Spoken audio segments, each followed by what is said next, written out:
पत्नी वामांगी क्यों कहलाती है? पत्नी को वामांगी कहा गया है, जिसका अर्थ होता है बाएं अंग का अधिकारी। इसलिए पुरुष के शरीर का बायां हिस्सा स्त्री का माना जाता है। इसका कारण यह है कि भगवान शिव के बाएं अंग से स्त्री की उत्पत्ति हुई है, जिसका प्रतीक है शिव का अर्धनारीश्वर शरीर। यही कारण है कि हस्तरेखा विज्ञान की कुछ पुस्तकों में पुरुष के दाएं हाथ से पुरुष की और बाएं हाथ से स्त्री की स्थिति देखने की बात कही गई है। कहा गया है कि स्त्री पुरुष की वामांगी होती है, इसलिए सोते समय और सभा में सिंदूरदान, द्विरागमन, आशीर्वाद ग्रहण करते समय और भोजन के समय स्त्री पति के बाईं ओर रहना चाहिए। इससे शुभ फल की प्राप्ति होती। वामांगी होने के बावजूद भी कुछ कामों में स्त्री को दाईं ओर रहने के बाद शास्त्र कहता है। शास्त्रों में बताया गया है कि कन्यादान, विवाह, यज्ञ कर्म, जात कर्म, नामकरण और अन्नप्राशन के समय पत्नी को पति के दाईं ओर बैठना चाहिए। पत्नी के पति के दाएं या बाएं बैठने संबंधी इस मान्यता के पीछे तर्क यह है कि जो कर्म संसारिक होते हैं उसमें पत्नी पति के बाईं ओर बैठती हैं, क्योंकि यह कर्म स्त्री प्रधान कर्म माने जाते हैं। यज्ञ, कन्यादान, विवाह यह सभी काम पारलौकिक माने जाते हैं और इन्हें पुरुष प्रधान माना गया है। इसलिए इन कर्मों में पत्नी के दाईं ओर बैठने के नियम हैं।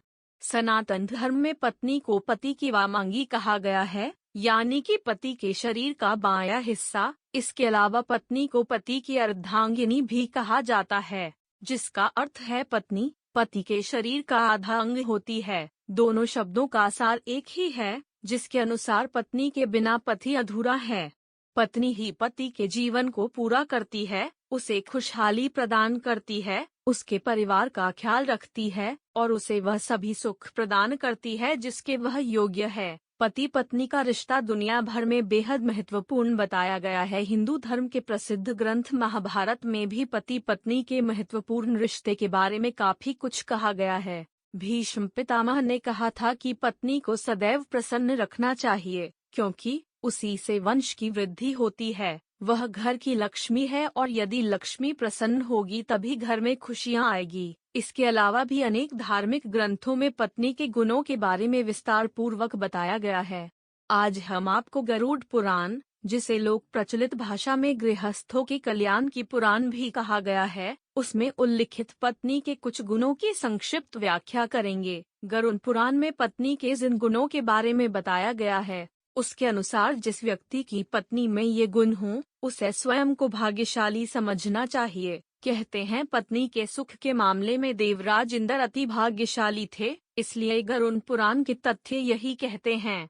सा भार्याया गृहे दक्षा, सा भार्याया प्रियंवदा, सा भार्याया पतिप्राणा, सा भार्याया पतिव्रता। गरुड़ पुराण में पत्नी के गुणों को समझने वाला एक श्लोक मिलता है, यानी जो पत्नी गृह कार्य में दक्ष है, जो प्रियवादिनी है, जिसके पति ही प्राण है और जो पतिप्रायणा है, वास्तव में वही पत्नी है। गृह कार्य में दक्ष से तात्पर्य है वह पत्नी जो घर के कामकाज संभालने वाली हो, घर के सदस्यों का आदर सम्मान करती हो, बड़े से लेकर छोटों का भी ख्याल रखती हो। यह जानकारी अगर आपको अच्छी लगी हो तो इस पोस्ट को जरूर लाइक करें और अपने मित्रों के साथ जरूर शेयर करें। और ऐसी ही अन्य जानकारी के लिए हमारे YouTube चैनल को जरूर सब्सक्राइब करें।